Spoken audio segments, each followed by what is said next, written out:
Welcome to my latest experiment. This is a big one, the one I've been waiting for all my life. What is it? Try to imagine all life as you know it stopping instantaneously and every molecule in your body exploding at the speed of light. Oh my God. The cream will rise to the top, oh yeah. And I am the voice of the voiceless. And there is no one that does it better. The Guy and Harley podcast, streaming all over your face. Perhaps that was the most important part. Can you dig it? Can you dig it? Can you dig it? Pigville on the internet. Yeah, that's right. I like my girls BBW. The type that want to suck you dry and then eat some lunch with you. Welcome to the Guy and Harley podcast. I am Guy Pigden. And I am Harley Neville. You like big, beautiful women? I don't know what basically big, beautiful women. Yeah, basically, like thick women. Yeah, I've seen that pop up in my porn searches every now and then. It's BBW. That's how a certain subset of women are described or describe themselves online. Right. Well, I was under the impression that it was big, beautiful woman. You might be right. You didn't really rap that one. I was a bit disappointed. I never really rap them, to be honest. Yeah, sometimes it sounds like you're trying. Well, yeah, I wasn't really. So here we are. It's we've got the drinks poured. Yep. A late night podcast recording. I've got to go to work after this, sadly. Not me. I'm going to go record a poem at Hamish Gavin's house. And this is we're back. You missed out on us for a week. The internet was baying for blood. It was, yeah. There was the trolls were out in full force. Everyone was very unhappy because last week we missed an episode, but we have reasonably good excuses. Guy was in Dunedin for a wedding. Yep. And I was on the Gold Coast for a film festival for I Survived the Zombie Holocaust. Which humble brag. We should talk about right off the bat. I Survived the Zombie Holocaust. Big news, big announcements. Big announcement. It is officially coming out May 22nd in New Zealand and Australia. It is currently available to pre-order on DVD. Yep. So there's a trailer. We've released a new trailer, which is we've been sitting on for a while. And if you find this trailer, which you can on our YouTube channel and our Facebook page and the I Survived the Zombie Holocaust Facebook page and everywhere on the internet, there's links to pre-order the DVD. Yep. So in New Zealand, it's on mightyape.com. You can order it there, and in Australia, you can. It's JB Hi-Fi, the website. I think it's jbhifi.com.au. So yeah, go along there and you can pre-order your very own copy of the DVD. Although, if you would rather wait until May 22nd, you can see it in cinemas right here in New Zealand. Yeah. The big screen. Yeah, which it is, to be honest, I always designed the film, I wasn't thinking really about its DVD release. I was thinking about people seeing it in the cinema. Yeah. I wanted people to see it in the cinemas, and it's designed and constructed with the sound and everything. And, I remember, I'd been cutting it, on a small screen, basically. I'd been just cutting it on a computer monitor, and I'd been cutting and working on it for a long, long time like that. And even when we were looking at the sort of footage in post-production, when we were doing the sound design and stuff like that, I was just seeing it on like kind of a big-ish TV. And the way it was graded, all that stuff was just a sort of a big TV. And then basically I saw it projected. They got a new projector in at MV Studios where we did the sound design. And I was like, oh yeah, this is what it's meant to feel like. I mean, they say that there's everyone's, watching movies different ways, and most people aren't going to the cinema, and they're, but there's something a lot better about going to see a film in a cinema, particularly something that is designed, at least in part, to have some scary moments or some, a drama. I get it. You watch that on your fucking iPad. Whipped his shit. It's a bunch of people sitting around talking. This is fucking zombies, man. Exploding heads. Fucking action. Yep. Like, fucking fighting for your life. You don't want to be sitting on a looking at your tiny little computer screen or your fucking phone and going, it's not really that great. Of course it's not fucking great. You got to go see it in the cinema. Yep, it's all part. You've got to be immersed in it. That's part of the experience. And those lights dimmed. Didn't you, when you were a kid, you'd just you just sit in the cinema and go, fuck yeah, this is gonna be the shit. what happened to that little child in you? So what we're saying is you should pre-order the DVD, but you should also go to the screening. You know, keep the DVD for yourself. Yep. Or give it to somebody. Yep. As a delightful gift. But go see it in the cinema as well. It's still good on DVD. Yeah, of course. And if you if you want to support us as well, make sure you don't download it that's illegally. That's the thing. And it will be available to order online as well for those who are a little more computer literate. Yeah. Will it be... Yeah, it'll be a download. So you can so it'll be a download or a stream or maybe both. Normally they're available, so you can watch it there or you can download it. That's normally the way these are presented. Yep. And also, in fact, probably that online download will be slightly higher quality than the DVD encode, just because of the way DVDs are made. Right. That's interesting. Yeah. Well, that's good. Everyone on Pirate Bay will like that. They'll enjoy that. So that's good. So what we're saying is, if you want the highest quality version, go to Pirate Bay. Or order it on iTunes or wherever it's going to show up. It's going to show up on iTunes, QuickFlix, and somewhere else. Okay, lots of people have asked me that actually, and I'm like, I don't know. Yeah, Tug will be available. Tug Tug is a format for the cinema release. Right. Tug is a new way that people can watch films where basically they request the film in their area, and then and it's kind of like on them to organise it. And if they pre-sell, a certain amount of tickets, then Tug sets up the screening theatrically. What? So Tug will organise the cinema that it's going to play in and all that. So you don't need to organise a cinema. You just need to gather 60 people basically and sell 60 tickets. And then Tug will organise a cinema or a place to screen it in your town. And it can be anywhere. It can be... Odomatata if you want. Tug will sort you out. Tug will sort you out as long as you've got 60 pre-sales. So there you go. This is a new revolutionary way that people are doing this distribution. So if any of our supporters out there want to have a screening of I Survived a Zombie Holocaust in their own town or city, you can do that. Just get details 60, to come. 60 of your bros. Yeah, but keep an eye on the I Survived a Zombie Holocaust Facebook page, and there'll be more deets about that. I told I mentioned it was going to be distributed or using Tug the other day, and someone was like, "Oh, is that kind of movie? Is it Tug?"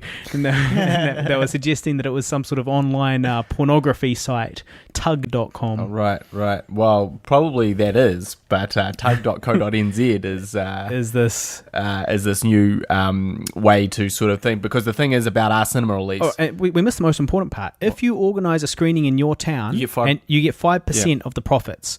So you get a cut of those 60 tickets for your troubles. So just say... So imagine you're in the hockey club and, you've got 20 people there and you're also part of the chess team and there's another 15 there. You can build it up, get everybody along and make yourself a little bit of cash and see the movie. So, we encourage people to do that. And hope that works out, because the thing about our theatrical release is it is what they call a limited release. It means that it's only going to be in the cinemas for a very short period of time, and it's only going to be in select cinemas. Yeah. So if you're thinking like if you are in Odomatata and you're like, well, I'll just catch it in the cinema, chances are one of our release places is not Odomatata. Yeah. For all our Odomatata podcast listeners, do they have fucking internet in Odomatata? I don't think they do, but look, we're just saying a small place. Hey, nah, man, don't take that from him, Odomatata. We love you. Nice place, good weather. It's good weather down there. Balmy. So that is kind of the big thing. And look, I mean, we've been waiting 5 years to say that. Yeah. Which is a long time to wait to say something. I'm excited. Shit's been blown up online a little bit. Since we released the trailer, I've had like 30 or more like friend requests on Facebook. And I've had 3. And guys had 3. So that's good. So, it's blown up. And also, this has been happening. This is running in tandem. This is not exactly as a result of the zombie Holocaust thing, but it won't be hurting, is we currently are getting 14,000 views a day on YouTube. Yeah, buddy. A day. We've had 400 and 420,000 or 440,000 or something in the last 30 days. Well, that leads us probably into our next topic that we should talk about, which is the Guy and Harley show. Yeah. Now, the Guy and Harley show is not the Guy and Harley podcast, although some people confuse the two. They do. The Guy and Harley show is a web series that we shot 2 episodes of. Whoa. So the Guy and Harley sitcom. Yeah, but it's called the Guy and Harley show. Is it? Yeah. You don't even know what it's called. Well, see, the Guy and Harley show for me always referred to the online skits that we had. Right, but that is what it's called. It's the Guy and Harley show. So anyway, it started off as a series of skits. Yeah. And then it progressed to what we're trying to do, which is a proper web series with a sort of ongoing narrative about myself and Harley and our adventures being losers and living in a flat together. Yep. And we have I just checked, I couldn't believe it actually. I think I just checked it a bit earlier. We had 360,000 views on our first episode, which is really quite good. Yeah, buddy. The last time I checked it, I was bragging that we had like 260. It literally had gone up 100,000 in the time that I'd been. So, that's really fantastic. And blown up. So get on board if you haven't seen it. Search the Guy and Harley sitcom on YouTube or just search Pigville. Yeah. And also, what we plan to do with that is we are going to, make more of them, obviously. We're hoping to get funding through New Zealand On Air, who provide a digital media fund for, new web series. And I'm sure that one that has 360,000 views and counting is probably a pretty good candidate. Yeah, you'd think so, right? Yeah, let's just compare You'd hope that. so. Let's compare that to some of the other New Zealand web series going on, and you tell me if they're kind of nearing those numbers. Yeah, exactly. No, I'm saying, yeah. Fucking wanker. So, we've been working on that, and actually, when I was away on my wedding, we wrote the next episode. Which is actually another 2-part episode, most likely, which took a long time and was really difficult, and I did not enjoy the writing process, which is funny because he was saying before he started writing, it was going to be really easy. It was going to be real easy, and piece of cake. He was saying he just smashed it out, and wasn't worried at all about that one. Well, it fucking smashed me out. I think the thing about writing is if you've only been doing drips and drabs, which I have been, and then you're like, okay, so I'm going to write this thing and it's going to be, between 30 and 40 pages, you quickly go, actually that takes quite a lot of work and thought and kind of effort and, just kind of sitting down in front of a computer, going crazy. Yeah. And sometimes I forget that, and I'm a bit overzealous, and I'm like, I'll just do it. It'll take me a day. Because I always remember that one script that I wrote took me basically a weekend to write, and it was like a 67-page script. Yeah. And I always kind of compare anything I write to that time that I wrote that script 10 years ago, or not 10 years ago, but maybe 7 years ago. Yeah. And go, so it's that easy, and that's how I can work. But actually, I found that took me sort of better part of 5 days of long hours, and it's about 45 pages, the script is currently, although I'm awaiting notes. Yeah, that's my notes. Studio notes from Harley Neville. So we're looking to film that next month in May. That's the tentative date. So we see how we go there. But quite excited about that, actually. I'm quite excited too. I'm looking forward to it. It's been far too long since we filmed something. I think it's going to be fun. We mentioned the other week, the last major project we filmed was our second feature film, Older, and that was just over a year ago now. So I'm quite excited to get back into it, although I'm not excited about producing it. Yeah. Organising that shit. I'm excited about not producing it. Yeah, well, you've done your hard work by writing it, and now I've got to find all the shit that we need and all the people and stuff. Yeah. So that's cool. What else been happening? I did a ballet class today. Now, why the fuck would you do a ballet class? Well, look, guys, I'm just in touch with my feminine side, and that's it really. Like it was just at the gym. Right. It was like quarter past 12 class time, and that's what I choose my classes on. I choose it on the time because I don't want to go after work hours are finished, right? Because it'll be real busy, and my shoulders are real hairy, and I like to wear a wife beater, and people will stare. Yeah. They already stare, but at least during the day, there's only a few people around to stare at me. Yeah, right. So I'm not that self-conscious. But now, like at 6 p.m, I'm going to throw out a suggestion here. That I shave my shoulders? No, that you just wear a t-shirt. But I get too hot. Besides, the babes want to see the bod, bro. I ain't working this shit out for nothing. So everyone will stare at my hairy shoulders after sort of 6 p.m. So I never go to classes, after work hours are complete. But if it's before 5 p.m, I go along, and I don't care which class it is. I just choose one and go based on the time. And today's one was the only one I could do, and it was ballet, and it was actually pretty good. Got a pretty good workout. Yeah. And it was just me and the ladies. Nice. It's so far at my gym, Habitat for Fitness, if you're interested, in Kingsland. It's only been me and the ladies. All the classes I've been to have been for girls. No. I think it must just be maybe the time slot, like during the day like that. Yep. Perhaps, I'm not sure. Maybe there's like stay-at-home mums or something. Are you sure that you haven't just been going to the girls' classes and like no one's been like, they're like, what do we say something? Yeah, what do we say something with that creepy hairy guy with the wife beater on?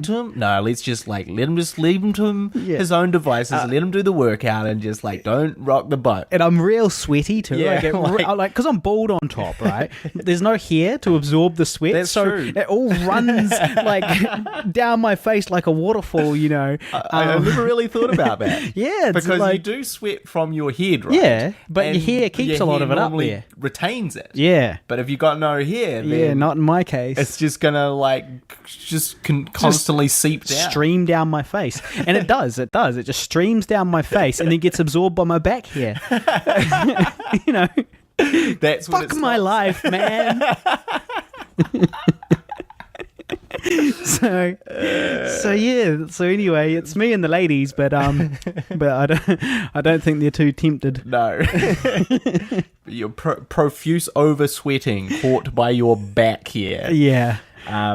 Cool. Also, I went to one a wee while back. It was called Tabata Sweat, and it was it was called Warrior. Right. And it was like the hardest one they do, but I didn't know that. And it was only my second time going to the gym after like a good 2 years off kind of thing. And let me tell you, it nearly killed me. And at one point I was doing some skipping, and I was skipping and I was almost dying, and then I started feeling a little bit lightheaded. The old classic lightheaded. Harley Neville. And then I threw up in my mouth. While I was skipping, and my mouth was full of puke, but I just forced it back down, and I felt all lightheaded at the same time, So and it was just me and the ladies, And the thing was that the ladies there were all like, like a lot of them were kind of older, like literally like 50, and they were fine, like they were kicking ass. And you were throwing up, and I was throwing up in my mouth and almost passing out. My bald head and my back hair, my wife beater, vomiting in your mouth, and then swallowing it back down. Look, I don't know why people go to the gym, man.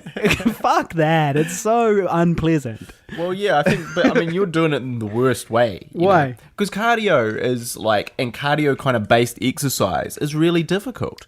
And but weights get so boring so quickly. Weights are very, weights. It's the vanity of it, man. You're developing these vanity muscles, and it's easier. It's way easier, and you just have sore muscles the next day, as opposed to like sweating and vomiting in your mouth. Yeah, I don't know. I did do quite a lot of weights for a while. Back when I used to go to the gym, and I felt like I looked quite good, but I just got so damn bored. It's like, another hour of pushing this fucking bar around. But that's why you start listening to the podcast, man. Yeah, well, yeah. Because, that is what now, a lot of the time, what motivates me to the gym is certainly not going to the gym, but just in my head, I'm like, sweet, I'll get to listen to these 2 episodes of the podcast. I've been hanging out for these episodes of the podcast. Yep. And I just flick that on and I'm doing my weights, and I'm really, not paying attention to that. Right. So, podcasting has saved my gym going days. Right. So I recommend that. You know, there's a good one called The Guy on Harley Show. Yeah. If you caught that. Give that a hoon. I sometimes listen to our podcast at the gym. Yeah, well, for research. I always listen to it because you gotta listen back and see what works and what doesn't and what sounds shit and what's boring. And know when you're umming and ahhing too much. And know when you're going, welcome to the guy and... Hey, look, man, you got to get your thoughts all together. You don't want to say anything fucking Yeah, but dopey. you don't have to say anything while you're getting your thoughts together. But then you'd be like... A little bit of silence is better than I don't know. But so anyway, I'm pretty sure that the listeners have been very bored by your Tinder misadventures or non-adventures. Bored? Yeah, well, there's been nothing happening, you know? It's just been you talking about trying to go on Tinder, but with no real anything to say about it, no updates. Look, man. But I got some fucking... something has changed. Look, I think big news. People are loving these Tinder. Like, we've got a new section, right? This is a new section where I talk about Tinder, and this is called. I think it's going to be called the Tinder Files. Okay, I'm going the pedophiles. The Tinder Files. So this is the first segment of that. Now, okay, I'll be going on Tinder. Now, I was down in Dunedin. I was on Tinder in Dunedin. A lot of differences between Tinder in Auckland and Tinder in Dunedin. Okay. Now, first off, that quote that I used at the beginning, she want to suck you dry and then eat some lunch with you, right? That's by Drake. Okay. Someone in Dunedin's Tinder profile about was that. That line.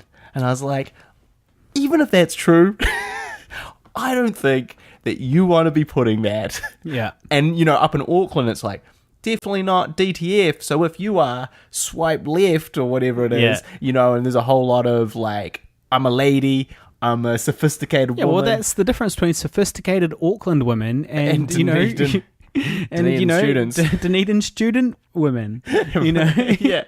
But I was like, all right, there's definitely some differences here. The other thing about Tinder in Dunedin is that Dunedin's a small place. And they also don't really, they got given the super fast internet, which makes no sense because they don't understand the internet. Yeah, but they won it fair and square. Gigatown, y'all.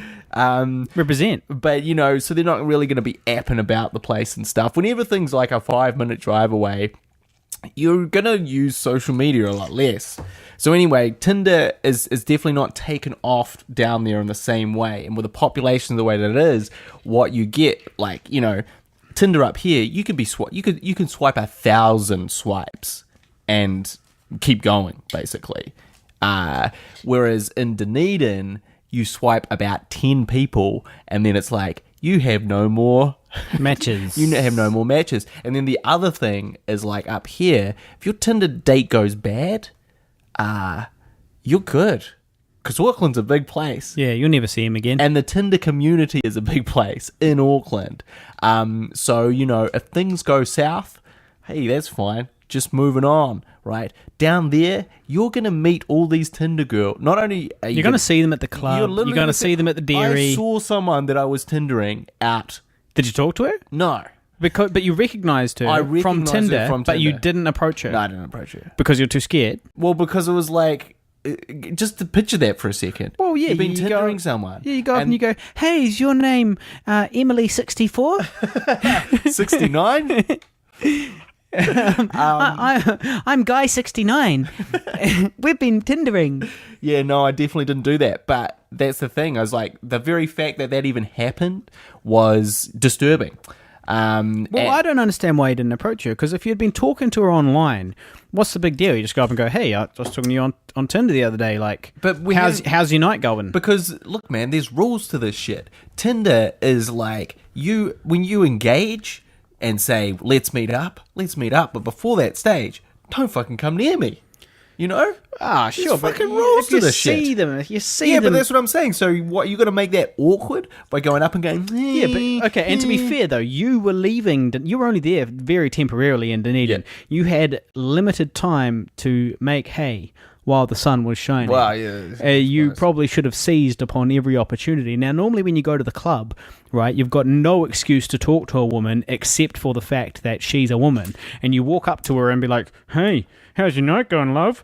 And then, and then straight away, she knows exactly why you're talking to her. It's because you're interested in her. You give that away straight away. Whereas if you've got that connection already, some sort of external force, you can go up with that angle and be like, "Hey, how's your night going?" Then she's a little bit unsure. She's not necessarily knowing that you're hitting on her. Yeah, but she knows you're hitting on her. You should have seized upon that. Tinder, and you've matched her on Tinder and messaged her on Tinder. Well, she had to match you back, though. Yeah, but, So there was a woman who had matched you back on Tinder, and she was there at the same club as you, going out for a drink or two. Feel like this is a missed opportunity. No, man, there's Tinder politics. Because that's the other thing, is like, you'll get a match, and then you'll have like a 3-second conversation with them, and then they'll block you. Right. Ouch. You just have a match and then they will never initiate and you'll never initiate. Yeah. And that was just that. Yeah, I get that. But that's when you got to use a bit of real world. Well, anyway, but anyway, so what you did find down there is that you matched way more people. Yeah. Because up here, and a girl can swipe, like if it's 100 swipes of a hot girl to the guy, the ratio there means that the guy has to swipe 1,000 more than the girl to get the matches. Mm-hmm. Up here or down there? Up here. Right. Whereas down there, because the talent pool is so limited, any person that you swipe, they're going to see you and have the opportunity to swipe you because there's literally 10 new people popping up. Yeah. So you will get more matches. That is what I've learned. But anyway, the Tinder game continues. Yeah. Because I did have a Tinder date. Oh, and we are going to talk about it. I was a little bit unsure if we were going to talk about it. Yeah, I'm glad we are. There's several reasons why we shouldn't. A, she might be listening. Probably not, but B, you just told her that you were Tindering other girls. Oh, everyone knows. Dunedin. Everyone's Tindering people everywhere. C, when your ex-girlfriend's listening, hi. Shout out to her. But I'm glad we're going to talk about this. So please continue. What happened? So anyway, again, I was like, God damn it, this because I hate the Tinder. It's Game of Thrones on Tinder, man. Yeah. It's Game of Thrones. Like, you message someone, but then if your message, like, some people, girls are so snooty. Some people will be like, if you're just going to say, hey, don't even bother. Mm-hmm. And it's like, hang on a fucking second. If you just saw someone in real life, the first thing you go is like, hey, how's it going? That's like literally the opening thing. It's just an icebreaker. Sure, but not online, man. I hate it when people message me on Facebook, which happens all the time. Facebook is not a dating site, It's Harley. the same thing, though. It's the online conversation. You don't say, hey, because I don't give a shit. Like, provoke a response from me. Yeah, like, how's it going? Hey, what's new with you? I did this recently. How's it going is the response. How's it going is not a good opener online. How's it going? Good. Okay, but if they give you fucking nothing, what are you going to say? Yeah, so that's why you've got to start with an interesting, initiating conversation. What is that? Well, you put me on the spot here, yeah, but, you would start off, so you write at least a paragraph. A fucking paragraph? A paragraph, yes, a paragraph. Just and to it's say like, hello? Yes, and because she doesn't care about hello. So you say, hey, how you doing? Insert a little bit of a joke here, some gag, this makes me interesting. What's up with you? That's how it works, man. That's how online dating works. Well, but also you got to remember that if you're gonna, do this paragraph, right, this clever, witty paragraph, individually tailored for every person that you Tinder. Well, you could probably copy paste. I think a lot of people do. I'd say you could almost certainly copy paste. I don't actually know how to copy paste on my phone. Well, you just hold down your finger on the screen and it'll come up with a thing saying select, and you say select all, and then you press copy. Thank you. But I feel like you're going to be doing tailoring these things, and then, half of them are never going to respond to you anyway. Yeah, so why not just start with a, hey, how's it going? Because then if they say, hey, back, you're like, okay, so we're in this. We're talking. Now we can move on. Well, look, if anybody's listening that's on my Facebook that sometimes, I get randoms, not dating. Facebook. No, it's still the same principle of talking to a stranger online. That's the concept. No, because the concept is completely different, because you've both liked each other. So you both like the look of your pictures. Yeah. You're saying, let us initiate. On Facebook, you have not said, let us initiate in who a cares? conversation. Just from... So that's way different. No, but from the perspective of just like... I want to be entertained and interested by you. If I'm going to waste my time or spend my time having a conversation, it's got to be interesting. And hey doesn't sound very interesting to me. How's it going? That's not very good either. Yeah, that stuff doesn't provoke a good response from me. But if you went up to someone and did that... Yes, but you're not. You're online. Not, but it's the same principle. And also, if you walked up to somebody and said, hey... They'd say, hey back. Yeah. Or they'd say, look, don't talk to me, you creep. But either way, and that's the thing. Lift your game, buddy. You've got to give a bullshit. bit more of a proper conversation there. I think that's The ridiculous. hey is no good. No, you're wrong. No, I said, hey, how's it going? Not hey. Yeah, but hey, how's it going? Who cares? Good. Yourself? Yeah, and so then let's talk. But if you're not even interested in talking, there's no point in writing a tailor-made paragraph to this person. I'm with you, ladies. I get it. Like, especially if you're a hot girl on Tinder and you are getting like 100 messages a day from these lonely losers that are like, hey, or other ones, how's it going? What's up? And all that stuff. It's like, none of that. You're not going to stand out from the crowd of 100 people. You're not going to stand out. I think if you're not responding to that, you're being snobbish. No, you don't have to respond to 100 guys a day going, hey, what's up? You respond to the good ones. Already matched. Yeah, but all the guys you match, most of them will be like, hey. No, most of the guys that you match will be like, so we fucking?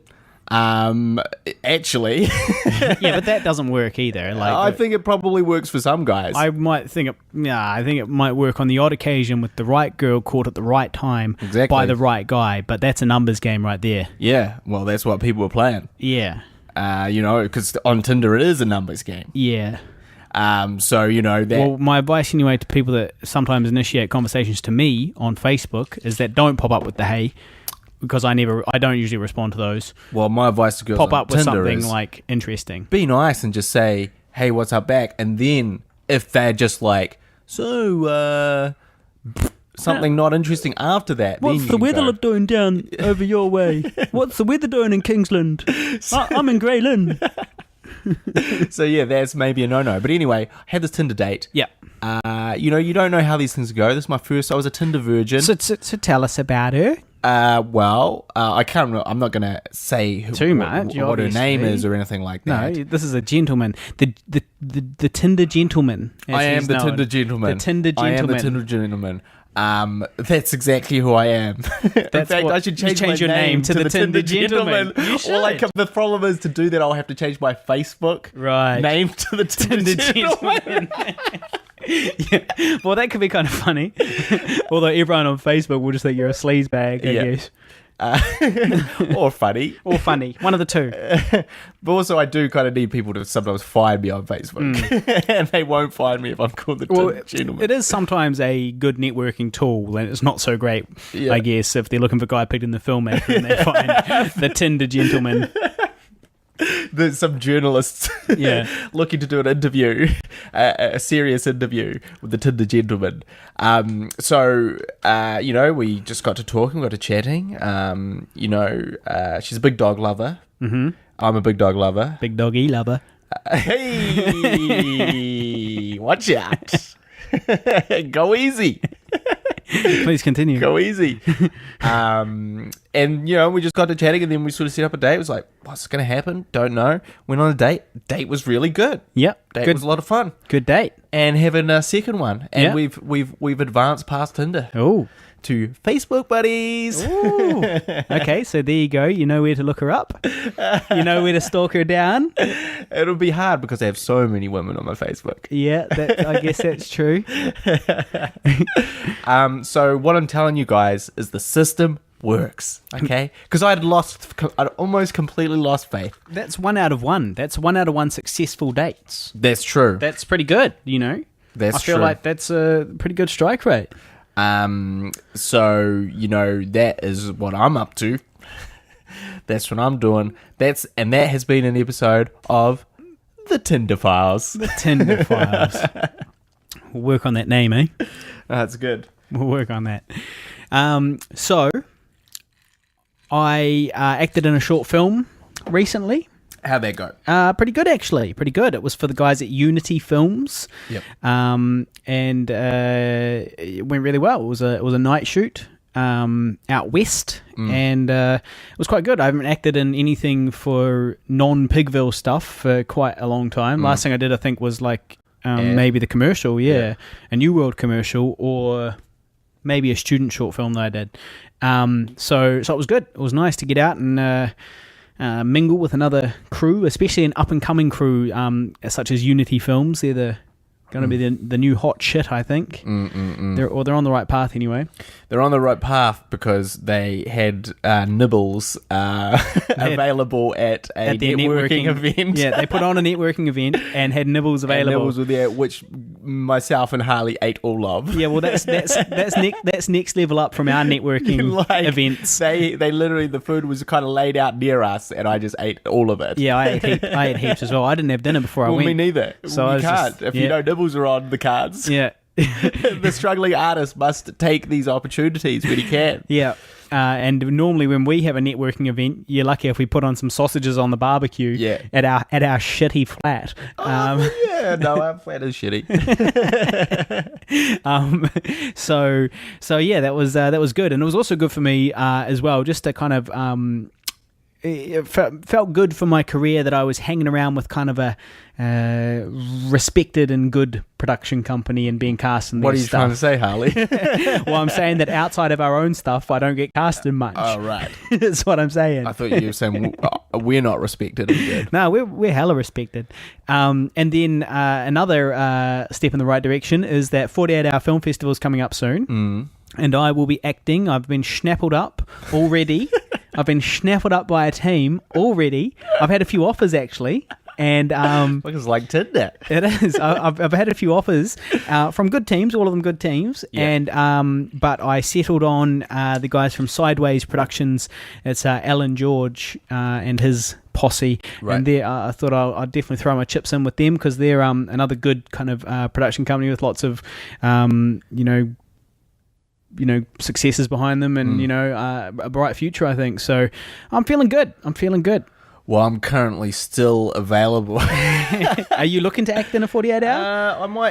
I wouldn't mind acting in one. Yeah, I'm not having my own one, but I could act in one for sure. I wouldn't mind acting in one. I would be okay with that. It's definitely worth it, I reckon, because all of the films get played on the big screen in front of a full cinema. Yeah. At the end of the day, so if you do a good job as an actor, it doesn't matter what the script's like, it doesn't matter about the rest of the production, but if you do your bit well, that's great. That's still good for you. You're up on screen in front of however many hundreds of people go to these screenings. Yeah. So it's good exposure, especially because it's all local people seeing you as well. You're in the Auckland one, it's Aucklanders that are seeing you. You're in the Wellington one, it's Wellingtonians, and then if you make the national one, well, even better. Yeah. So yeah. Exciting. Well, for the 48-hour film festival, is it a festival? Yeah, 48-hour film festival. Yeah, for people who don't know, you have to shoot a film within, it has to be 48 hours, and it has to have a certain set of, they say, you have to use this word. Yeah, so you have to have this prop. You have to write, shoot, and edit a short film over one weekend, 48 hours. Which I hate in principle. Yeah, I don't really like the concept either, but only because, I would hate to have to do the editing and all that stressing and all that stuff. I just think it's completely contradictory to how you make a good film. Yeah. Well, I'm kind of on board. It takes a lot of time to make a good film. But as an actor, it's a great opportunity for all actors. It's just a way to get a role, hit and run, get it done.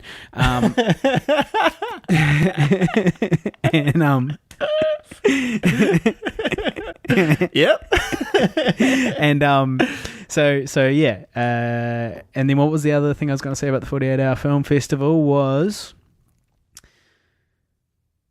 That's all I got. Good. The Guy and Harley Show. This is what we do. So I also went to my sister's wedding. Yes.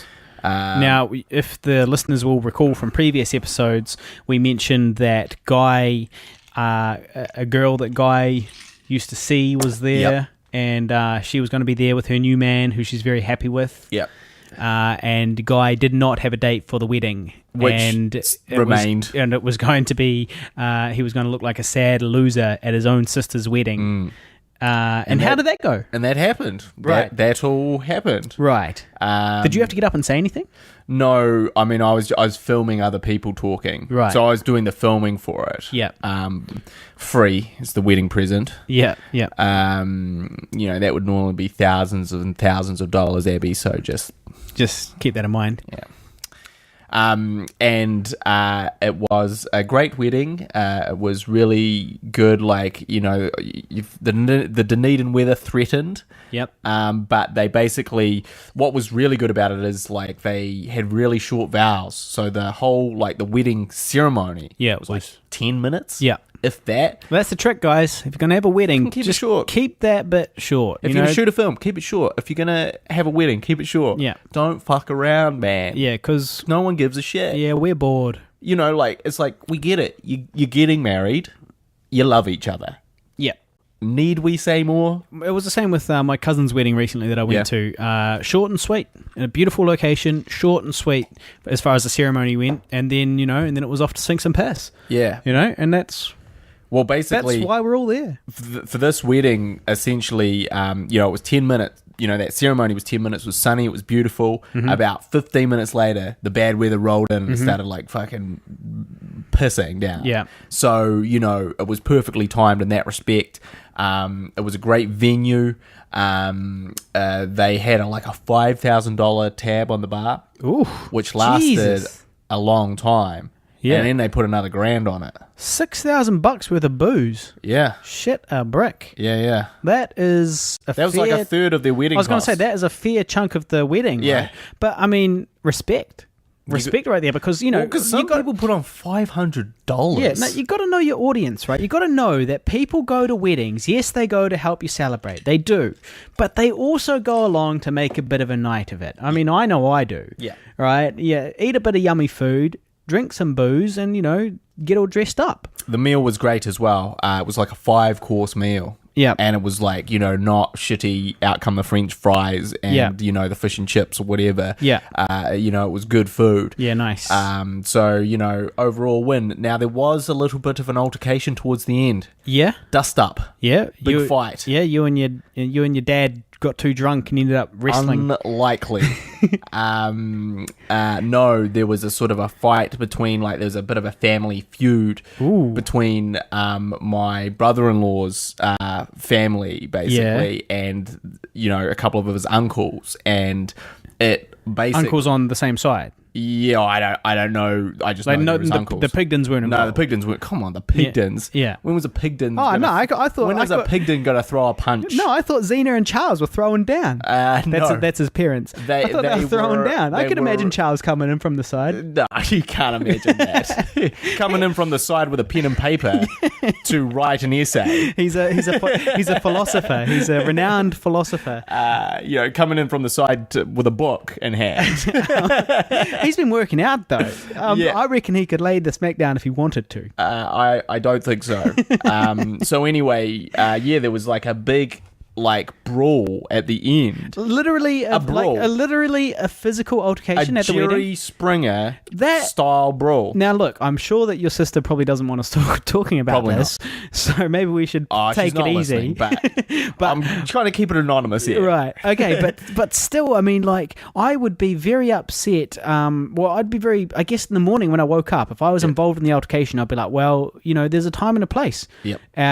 Sure, at the pub after the wedding, okay, and everyone's gone. All right, fucking let's have it out. But you don't ruin or affect the day of the happy day of the couple. Well, there was a couple by of having things. altercations at the wedding. So they'd gone. My sister and her new husband had gone. Right. Well, that is better. But they left potentially because there was maybe trouble brewing, and my brother-in-law was kind of like, yeah, let's go, Right. sort of thing. But it was ridiculous. Apparently they never ever had a fight there before at the venue. They never had a wedding fight. Yeah. And it got, I'm telling you, man, when I say it got Jerry Springer, it got Jerry Springer. Girls were involved. Guys were involved.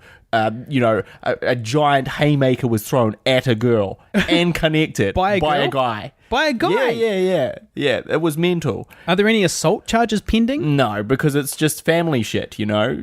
So they all, go. Yeah, but fuck it. If somebody punched over my sister at a family event, you still have to kind of assume that Nah, but this you'd be is pushing for some charges or it's something. not the done thing, you know. In these kind of family dust-ups, it's not the thing that happens.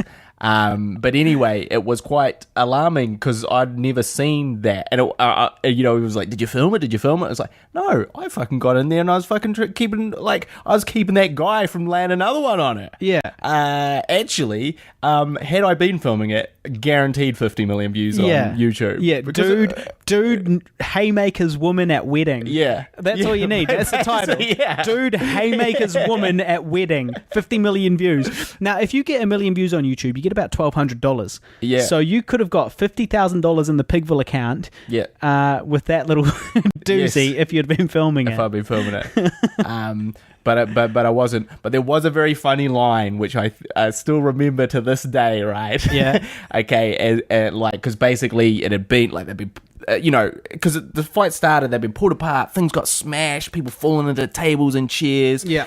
It had been pulled apart several times. Then the girls got involved. It all broke out like several times. It wasn't just like one single altercation. It was like a bunch of them. And basically afterwards, people were like, "You're ruining the wedding." Yeah, well, they are ruining the fucking wedding. Well, I think this is the problem is like that extra $1,000 on the bar tab probably led to that. I mean, there's the problem is like, but that's the thing is like, because for me, if you can't handle your piss, then you should refrain from drinking the last $1,000 worth. But the thing Harden is, up, man, take like, responsibility. People can't handle. No one can handle their piss at a certain point. Like, and that's the thing is like, you heard these people like shouting and raging at each other, and you're like, how are these people not thinking exactly what you just said? And it's like, because they're fucked. They're not thinking anymore. Yeah, but the rational side of their brain has gone. Once you get to a certain amount of drunk, anyone becomes unintelligible. I've been so fucking shit-faced and I've never haymakered a girl. Yeah, but that's the thing is like, you also have a certain predisposition already to not haymakering girls, right? Not everyone has that. Yeah. So yeah, but that's what I'm saying. If you're the type of person that has a predisposition for haymakering girls, maybe lay off the booze a little bit. Maybe cut back before you get to that stage. Yeah. Take responsibility for your actions, people. Well, anyway, so that happened at the end there. But like basically that, and they were sort of, and then like other guests were like, you're fucking ruining the wedding, basically. Yeah. And like one girl who I know is like like a pretty young girl, right? She was like a pretty young girl, as in she was young and pretty, or as in she was quite young. She was young and pretty, right? And just had to get that clear for my mental images. She was like, like just fuck off, like just go and fuck off. You're fucking ruining everything. Yeah. And the lady, the auntie, was like, she was like, fuck you, princess, go and put a fucking cock in your mouth. And I was like, that is a great call from like an older person to a younger person. Yeah. That is like from one older lady to a younger lady. Sure. But on the other hand, it's also such a horrible thing to say at a wedding. Like, that is not classy. It's not classy. That is not classy. That's gone in a film. Yeah. Okay. Well, that's an eventful wedding. Yeah, and that's an eventful wedding. So it wasn't. Look, I think at the end of the day, obviously, we'd all rather that didn't happen. Yeah. But it makes for one hell of a sort of like in 10 years' time, like that was fucking remember that brawl at the end there. Yeah. Jesus. Yeah. I guess that is what her wedding will be always remembered for. So that's good. Well, not quite on the same level, but I when I was on the Gold Coast for the film festival, which we'll talk about now. So I was on the Gold Coast for the Gold Coast Film Festival, which I Survived a Zombie Holocaust was in, and I was treated like a king. And I was walking down the street one day and there were these kids hooning around on these like electric scooters that you could hire, and they're like deathly silent, right? So they can come up right behind you, you don't even know. Yeah. And these kids were like 14 or something like that, and they were hooning around like between the crowd and like rogue hipster kids. They really were quiet scooters. They were like I was thinking I must terrorizing you. I must be getting old, because I was thinking like, oh, I'd never do that. Like if it was really busy and I was skateboarding through somewhere, I'd pick up my skateboard or go really slow, like I didn't hoon around. These kids were doing skids and shit and like tooting their horns at pedestrians and shit like that. But anyway, you were talking about that older woman at the wedding saying something. Well, there was this old lady walking along, like an old Australian lady, and this is classic Australia. She was walking along, pushing an even older lady in a wheelchair, right? And these hoons were hooning around. She goes, "Slow down, dickhead." And it was just completely unexpected. I was like, Australia. Like, you know, like a sweet old lady. "Slow down, dickhead." So you've met Dolph Lungren.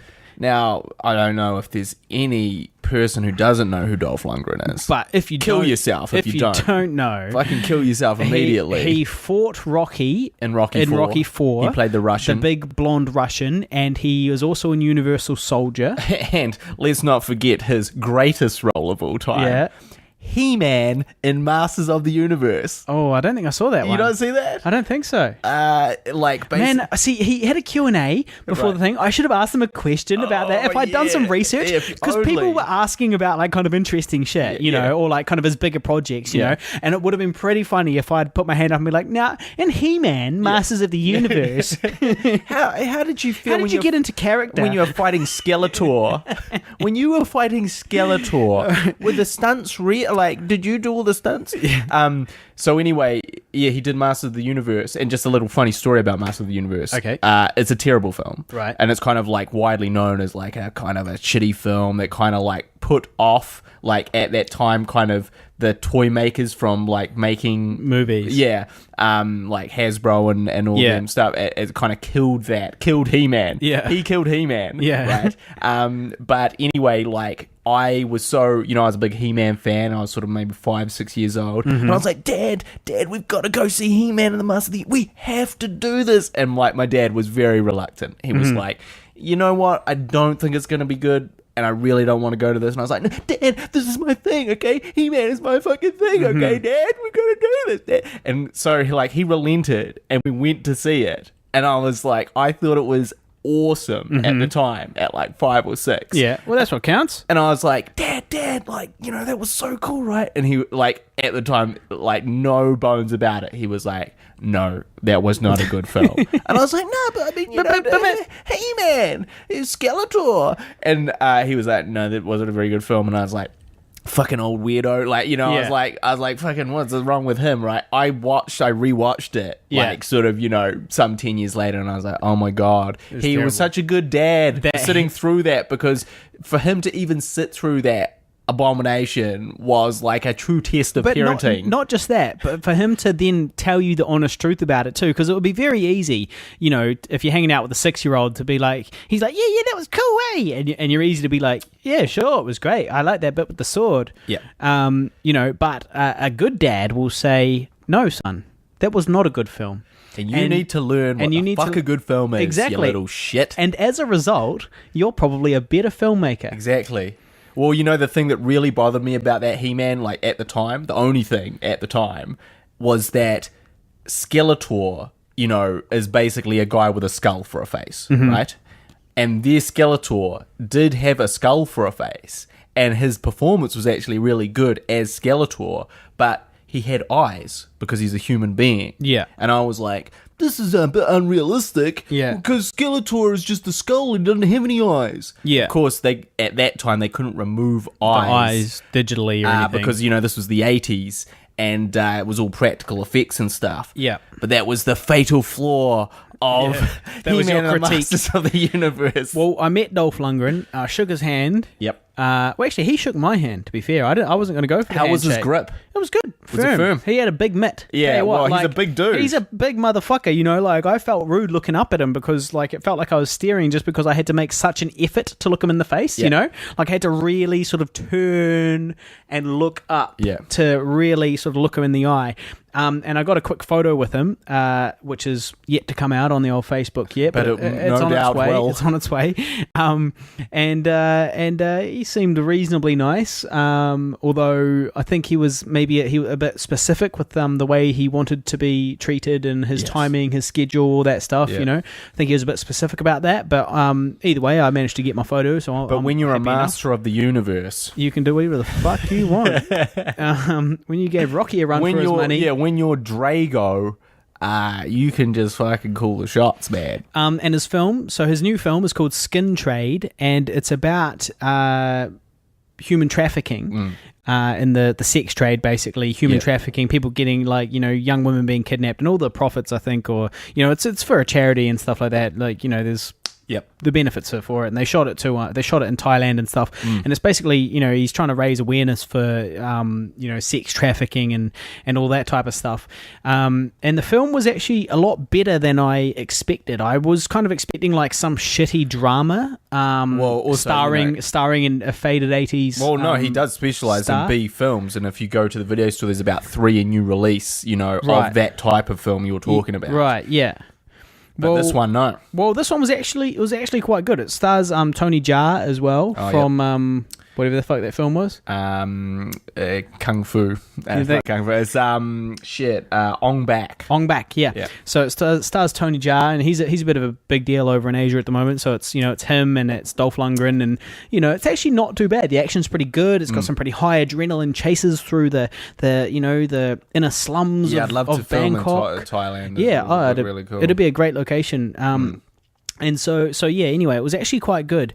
The only critique I had to say, it's not out yet, but it will be out very soon. The only critique I had was that it's a sort of a balls-to-the-wall action film, but it's about sort of prostitution and sex slavery and underage women being like raped and stuff like that.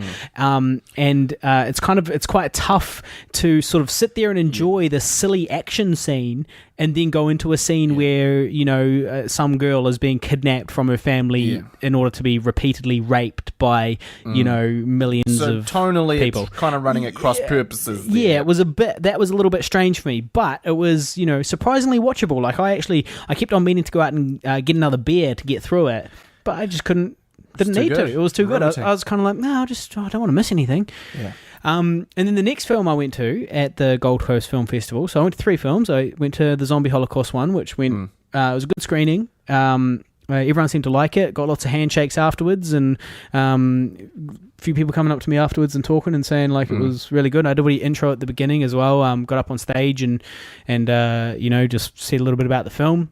Yep. And then we got like a really kick-ass cinema as well, like a giant screen, great sound. It was a really good cinema. So, you know, all in all, a resounding success, and went really well. And so the other film I saw, though, was another one, Ex Machina, which is a new sci-fi that's come out, and blew my little mind. It was great. I really, really enjoyed it. It was the best film I've seen for ages. I really enjoyed it. Questions about artificial intelligence, and when does that become dangerous, and when is that, you know, if something can think for itself, you know, is it human? Can it be? That type of thing, right? Yeah, well, it's kind of, so basically the premise, without giving anything away, is it's only got like 4 cast in the whole thing, and one of them doesn't count because he's like a helicopter pilot who just like is at the beginning and end kind of thing. Like, he's not like a important character. So there's 4 people in it total, but basically it's 3 people. And so basically it's about a guy who has been brought into a secret sort of research facility in order to test a robot, test an AI using the Turing test. And the Turing test is basically if you talk to a robot and don't know you're talking to a robot, then the robot has passed the Turing test. And so that's basically the premise. This guy comes in and he's got to sort of test this robot to see, you know, if it's if it's passing the test or not. And this is on the back of the DVD, so you don't need to, I'm not giving anything away, but obviously he starts to develop some feelings for this AI. Spoiler alert. That's not a spoiler. It's I was about to say spoiler alert. Are you actually doing a spoiler? The robot is hot as shit. All right. Yeah. She's played by Who's she played by? I don't know who she's played by. I thought she I was. just know I was like, look at that android, man. Yeah. I think she's played by that girl. Oh, fucking what's her name? Everyone hates her with short hair. She's always got short hair, and everyone hates her. Anne Hathaway? Yeah, I thought it was her. I don't think it is, but it could be. You're probably right. It's probably not her. But everyone does hate Anne Hathaway. Yeah, well, she kind of looks like her. So you watch that. I'm really looking forward to that. I think it'll be great. Yep. So now, speaking of film reviews, yes, let's go into our favourite section. Yep. The Troll Holl. So this is the segment each week or whenever we can, which is where we read horrible things that people are saying about us on the internet. Now, normally I find this section comical. Yeah. I have a good laugh. Sometimes it's at your expense. At my expense, you know. Sometimes they're specifically talking about you. Yeah. You know, when it's talking about your poetry or whatever. Yeah. But in this case, you know, this is talking about I Survived a Zombie Holocaust. This is on the new trailer. And this one really got to me. This actually like affected me, affected my mood, and like really upset me. And I started thinking about how I was going to respond to it. Yeah, which is exactly what he wants. What the fucking troll wants.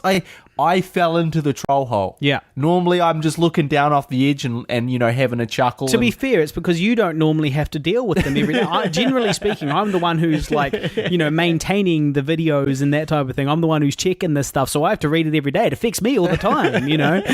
Hey, loser, what you're making is shit. You know. Actually, that took 2 years. That was a lot of effort, actually. So this is from Yes Sir. You Sir. Yeah, Yes Sir, You Sir. So this is a comment on our new trailer, which just came out the other day. Which we're very proud of. We're very proud of. At the time that this came out, that this comment was put on, we had 16 thumbs up on the video and 0 thumbs down. A 100% approval rating. Yep. Then this guy came along, commented, and thumbs down. Now we've got 1 thumb down and 20 thumbs up. But so this is the guy, and so Yes Sir, You Sir, and he's anonymous always. These Yes Sir, Yes, these people that comment horrible things, they never have their own uploads, they never have their real names, they just have like, you know, anonymous accounts. Always. So, and I clicked on his, and he's just sharing other videos. Yeah, doesn't have any of his own stuff. Of course, they never do. I don't even bother clicking on them anymore. He doesn't even have a profile picture. Yeah. All right. So anyway, Yes Sir, You Sir said. It's amazing how good technology can make a student film look these days, but the acting is awful. These accents are horrible. The only thing this film has going for it is the epicness of them boobies. I will definitely be torrenting this with the hope that she gets them out for the boys. And this is an appropriate response from you. To which I replied, "You're a motherfucker. You're a motherfucker." And honestly, Matt, but there were so many things that annoyed me about this. Like, you know, obviously to like, you know, bring like to basically say that this is the quality of a student film is obviously incredibly insulting to everyone involved. Yeah. And also, it's just not. It doesn't look like the trailer doesn't look like a student film. If you look at the trailer, there's no way you could say this looks like a student film. Yeah. And so, like, to say that is purely, you know... He's just being a prick. Yeah, just like a spiteful kind of dig. Like, how can I hurt these guys? I know, I will just demean their film and put it on this level. So that wound me up. Like, a lot. And it was also like, you haven't even made a fucking student film to say it looks like a student film. He hasn't even made a YouTube video. He literally has 0 uploads. And I guess my thing was, you know, and that was kind of the thing that I wanted to respond as like, too bad you're never even going to make a student film. So I'm not sure you're really qualified to talk about what does and doesn't look like. Now, that is what I often do reply. If I can be bothered buying into their bullshit, but then, that's what I do reply. The thing that angered me, but that didn't send me over the edge. But what sent me over the edge was the fact that he said that he was going to torrent it. Right. And it's like, you fucking cock sucker. You would abuse a film, shit all over it, and then steal it and watch it.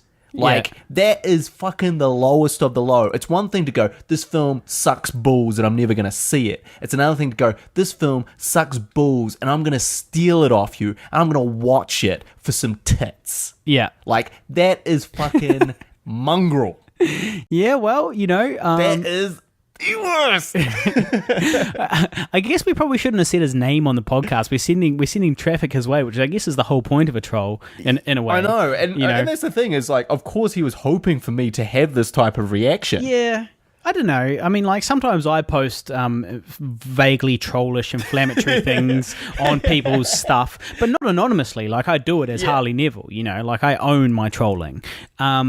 And, I'm not always necessarily looking for a response. Sometimes you just kind of chuck something down, just chuck it out there, see how you go. So, yeah, anyway, you're a motherfucker. Yes, sir, you, sir. Now, I think it's time that we talked about some viewer questions. Yeah, we've got some goodies here. Yeah, we do have some goodies. So, the first one is from Richard. Now, just so as you know, guys, if you want to be on next week's show, give us some questions or some topics, okay? Because every week we'll address your topics and issues. Okay, so Richard Featherston, he actually runs the Gold Coast Film Festival. Yeah. Don't know if he probably doesn't want me to say that, but I don't know. But he's a good man to know and a good man. He looked after me very well over there. He says the Kardashians, are they necessary fashion icons or a bunch of Kanye Wests? Now I'm not entirely sure I answered the question on the Kanye West. I think the implication is Kanye West, like, kind of a Kanye West, especially lately, has been kind of a trolling guy, trolling everyone with, like, outrageous statements and being annoying. And so I think that's he's saying, like, just kind of an annoying, an annoying person talking shit and being ridiculous. Well, I think this is the last time we're ever going to talk about the Kardashians on this podcast ever again. Unless a viewer asks about her. Or no, I was going to say unless one of them comes out with another sex movie, which we might watch. We might touch. But I didn't watch the first one. I watched Paris Hilton's one, but I didn't watch the other one. What do you think? Paris Hilton's one, it was alright. At least it had a cum shot. That's true. Had a cum shot on them titties, and that's what you look for in a film. Yeah, your girlfriend's listening. I watched it before we were together, baby. I watched it before we were together. Really? The big issue with Paris Hilton's cum shot on them titties was that it was night vision. It was sort of a night vision sort of thing, which is not nearly as erotic. She looked like a hungry owl.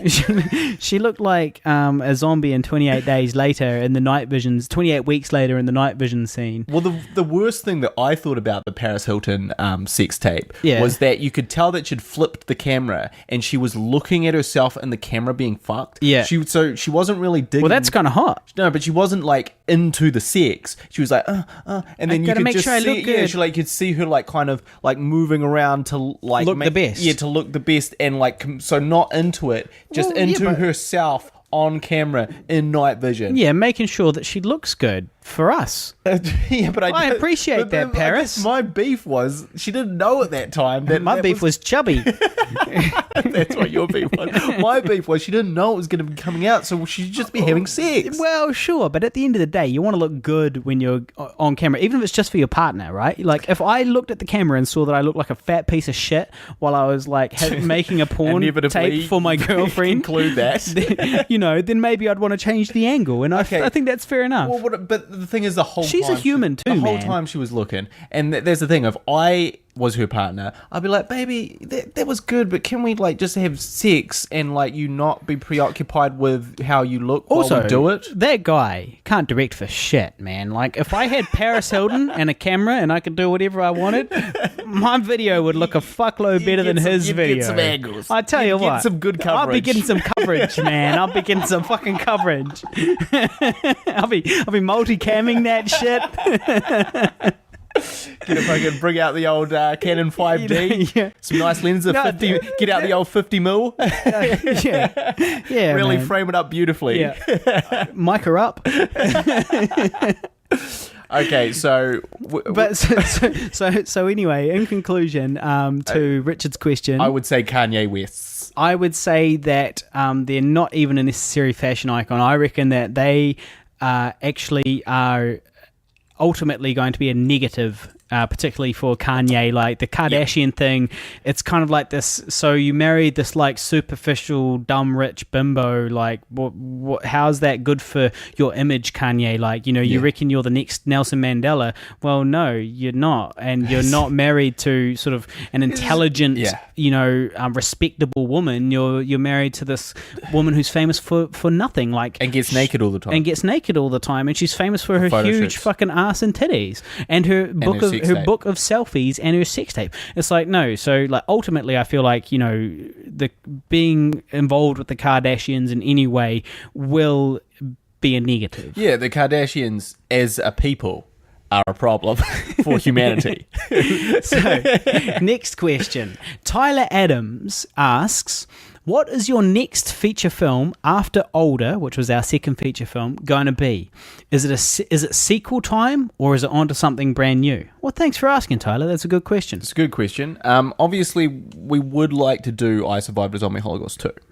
Still alive. Survivors in the City. Yeah. And I've got a really great idea for that. I would love to revisit that with a bit more money. The problem is I'm not going to do it. I'm not going to do it for no money again. I'm going to do it with a bit of a budget so we can do it the right way. Yeah. Because, mentally speaking, I can't do a 5-year film that takes that much out of me again. But what would happen if somebody approached you, a funding body approached you and said, Guy... Or private investors. Or whatever. Somebody approached and said, Guy, I really love the first film. Yep. I would love to see a sequel. I'd love to see what happens next. Yep. I've got a budget of $250,000 for you. Yeah, I'd have to say no, because I know how much it takes. Sure, man. but what about the many lessons you've learned on this first one would make the second one so much smoother? But the thing is, the biggest lesson I learned? Don't do it? No, we needed more money. That Right. was the biggest lesson. And we just did not have the money and resources to not do it and it not be a nightmare. In fact, I was having a joke about this the other day, because I just saw It the other day. Yeah. The movie with the killer clown. Yeah, the old one. Based on the Stephen King Because they're books. making a new one, right? They're making a new one, and I watched the old one because it freaked me the fuck out. When you were a kid, same. And so I watched it again, and there's a bit where you basically look at this creature that is It, and it's called the Deadlights. You look into the Deadlights, and this boy looks into the Deadlights, and his hair completely turns white. And I was like, oh shit, that's me on Zombie Holocaust. Mm-hmm. I looked at the deadlights of being a filmmaker. Yeah, and your hair turned white. My hair completely turned white. Yeah. And I'm now this stammering, stuttering wreck. Yeah, well, Guy is far grayer now than he was when he started this in a mental filmmaking asylum. process. They let me out for these podcasts. So that is one option. Yeah. But actually, I think we've got a couple of ideas in the pipeline, I think, that might be likely. We're very interested in the idea of perhaps a reimagining of Macbeth as a horror. Yeah. Set in contemporary times. Mm-hmm. Contemporary New Zealand. Contemporary New Zealand, kind of Scarface meets The Grudge sort of vibe to it. And I'll be like, wherefore art thou, Guy? And wherefore art thou? We remove the Shakespeare dialogue as well. So we update everything. So that's something I'm very interested in. That might be one of our more low-budget things. And I've had a new low-budget idea as well, but that's a bit... under wraps. Yeah, that's under wraps. So I think those are kind of things, but it really depends on what opportunities are presented to us and what sort of type of money we have to work with, because for each thing... for each idea or script that could be made, requires a certain amount of money to do it, some much less than others. So it depends what we are working with for that next film. So the conclusion, Tyler, is that there are other films that have been written, there are other ideas that have been sort of fleshed out, and now it's a matter of how Older does, how I Survived a Zombie Holocaust does, and what kind of funding we feel like we can, rustle up. Yeah. And also whether it's sort of in an in-between film, whether it's in between like a bigger budget film, or whether it is that big budget film. Yeah. Which all weighs on how well the film does. So please, Tyler, order a copy. Please order a copy of the DVD, mate. Please do. Even though it's not in your region. Well, where's he? He's in America. Yeah, okay. Well, when it becomes available, though. Or online and then bypass the regional restrictions with a browser app, Or I would suggest. You could probably order it to our place and we'll film it. We'll post it to you. Although as long as the regions work on the DVD. Well, you know what I could do? You could order it to our place. Yeah. I never really thought about this. This is quite an interesting way to do it. You could order it to our place, right? I will make a copy on Blu-ray instead of DVD, which means the quality will be higher. Yep. And then you could have that one and in the cover of the DVD, and I'll send that. Yeah, and we'll sign it. The problem is it won't have that same nice zombie Holocaust like disc cover. Yeah, but we'll still give them the DVD, right? Yes. Yeah, so you still have the DVD. It's just, you'll have the Blu-ray version as well. So, next question here. Feelings on the new Star Wars trailer. Have you watched it? Oh, of course I have. You know what a fan I am. I thought 100% you were going to say no. No, of course I have. I watched them both. Yeah. Well, what did you think? Great. Looked awesome. It did. Blew my mind, actually. I was expecting from the new sort of Disney Star Wars, I guess I was expecting a bit more Jar Jar Binks, and what I got was a bit more Boba Fett. I love it. I love that analogy. You were thinking Binks, you got Boba. Yeah, exactly. I was like, man, this looks awesome. It looks exciting. It looks fresh. It looks new. It looks vibrant.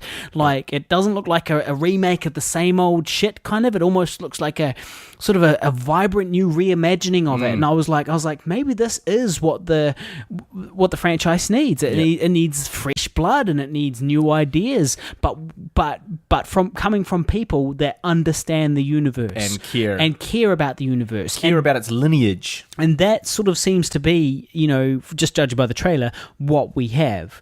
Yes. I'm quite excited. I agree. I loved it. A little tear squirted out my eye. Yep. And a little bit of cum squirted out my pants. Yep.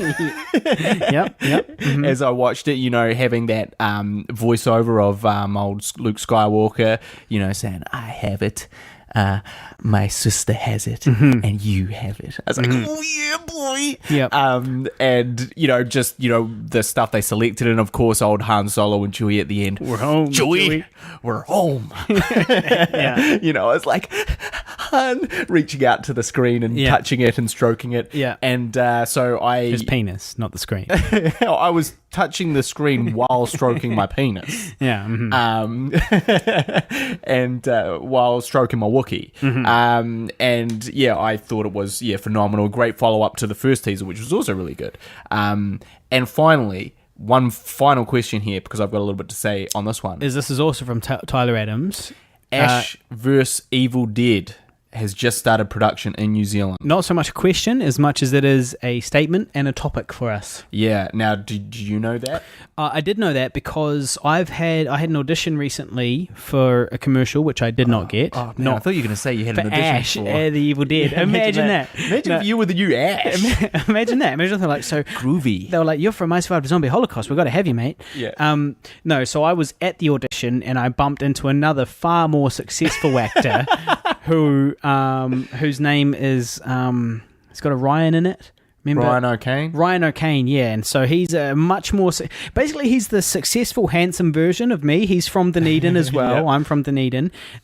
He moved up to Wellington, got cast in a bunch of TV shows. And movies. I moved up to Wellington and got cast in very little. Yep. He got cast in Secondhand Wedding as the lead character, which is a film. I auditioned for the lead character and got cast as in a flashback scene of the young version of one of the main characters, bit part. Not his character. Then he moved up to Auckland and continued being successful. He was in various quite cool things. I moved up to Auckland and have not really been in anything, too major. And the other day, I was going for an audition for some commercial, not a particularly great one. And I didn't even get it. Yeah. And while I was there, he was there. Yeah. And I saw him, and we had a wee chat and we catch He's a up nice because guy. I've spoken to him on here and there. Big fan of the film. I Survived a Zombie Holocaust. Yeah, as well. he went and saw it in Sydney, which was very good of him when he was there. So he went and saw it when it was screening at a festival. And so anyway, he was there auditioning for Ash vs. The Walking Dead. right. Ash vs. the Evil Dead. That's it. Ash That'll be vs. the The Walking next Dead. one. Yeah. That'll be the next one. And we had a wee chat. And so I did know it was happening, and I sort of overheard some of the auditions going on in the other room while I was going for my shitty ad that I didn't get. And then I added him on Facebook, and he didn't accept. So you hear that, Ryan? Ryan, bro, you like the film? Just add him on Facebook. just hook a brother up. Just give me this, bro. Because also, look, I think also the big difference between you Is and Ryan O'Kane. he's got a full head of hair? Yes. He's got a full head of hair. Could really be the only difference No. between your acting chops and his. To be fair though, he does keep himself in shape as well. Like he's Yeah, quite but you, muscular. You used to have abs. Yeah, well fuck, I used to had have hair abs too. for a long I used to time. have hair as well. But the abs stayed around longer than the hair. But that's true. That's true. And then you just let those go as well. You know what the problem is, guys? You know what the problem is? We're old? No, well, yeah, we're old, but also, you never told me I had abs, I was always like, I never felt like I had this great body until I looked back on it, and then, I was like, oh, I was in great shape, But from Guy, I always felt like he was saying like, like not good enough, because I didn't go to the gym, and Guy went to the gym all the time.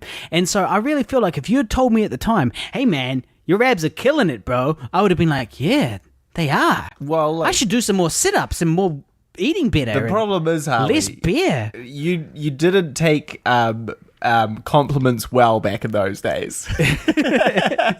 And what I mean by that is your head exploded to ridiculous proportion and you walked around bragging for days on end about shit. And that was before I gave you the compliment. So I had to hold off on the compliments just to keep you on ground level with the rest of us. No, man, you don't need to keep me on ground level. You need to propel me towards the stars, my friend. I tell you what, I'm an actor. Actor, thy name is insecurity. You were propelling me towards hating you.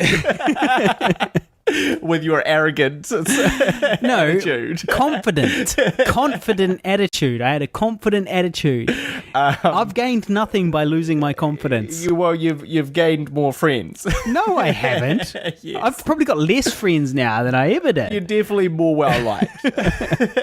So anyway, but I think the hair is the big thing that is the difference between you guys. And that's what I'm saying. Like, do it the old. The style of that guy that's in everything. Shit, I can't remember his name now. Charlie Bleakley. He was just in the what is that show? The Kingsman Secret Service. Mark Strong. Do it the Mark Strong way, man. He's got a wig. He's got these excellent wigs, but he's totally bald. Yeah. And you just rock in with your wigs whenever you need wigs. Yeah. And you have photos of you with the wig and without. And you're like, this is me this way, this is me that way. Then the world is your oyster. Yeah. Now you just got to spend a couple grand on them toops. Yeah. See, I guess the money. Well, no, it's not just the money. I mean, I really feel like I could find the money. Yep. The issue is, like a toupee to look good, right? You know, you don't just slap it on your head. No, it takes a bit of work. Like you've got to put it on there properly and make it look good, you know? And I don't know how easy that is, Yeah. And also, I just don't know, like, I guess, like, if I tried a toupee and it genuinely looked very good and it worked, well, then I would gain some confidence. But if I felt like the toupee didn't look very good and I had an audition and I walk in with what I feel like is this fucking silly rug on my head, a bloody possum sitting on my head, that's going to affect my confidence. Right. Well, I think you should do it. We just watched the Seinfeld episode with the old George Costanza when he gets his wig. It's a great episode. But anyway, so just touching on that Ash vs. Evil Dead, I'm super excited about it. I love the Evil Dead series. And not only that, and I don't know if you know this, but I'm applying for a director's internship to be on Ash vs. Evil Dead. That's not the same one that you applied for and got rejected for, obviously. No. That one that I got... One of the many that you applied for and got rejected for. That was not the one that I got rejected for a third year in a row just a couple of weeks back. This is brand new. Yeah. And this internship, basically, you sit in with the director, you watch him plan for a week, then you sit in on an episode. Fuck that. When you're about to go on a big production, you got some little noob hanging around. Going, hey, why don't you do this what shot? are you doing? I've got a suggestion. Yeah, well, I think you basically got to keep your mouth shut and your eyes open is the general thing. That's you the just rule. kind of sit in there, like, but I mean, it would be fantastic for me, but not only like, because a couple of these internships come up from time to time, but this is the fucking pinnacle, man. This is way cooler than that one that I just got rejected for. I mean, this is fucking Ash. This is Evil Dead. Sam Raimi is directing the first episode. I mean, this shit is gonna be it's a fucking so cool. So that's a TV. Yeah, this is TV. I think I knew that actually. Yeah. So we're very excited, Tyler. Hopefully one day I can tell you how I sat in on that. That's the conclusion. But it's been a good episode. It's been a fucking long episode. This is our longest episode yet, so thank you very much for listening. We've had lots to chat about because we haven't done one for a little while. Yes. So thank you very much for listening. Make sure you go and find I Survived a Zombie Holocaust and pre-order your very own copy of the DVD. Please do it. And please share it. And share it. Yeah, share the new trailer. So all of this information is on the I Survived a Zombie Holocaust Facebook page. If you want your topics addressed in next week's show, then jump on the Pigville Productions Facebook page and just send us a message or comment on something. Give us your topics and we will turn them into content. Thank you very much. Thank you. Good night. You've been listening to the Guy and Harley podcast, proudly brought to you by Pigville Productions. Laugh it up, fuzzball.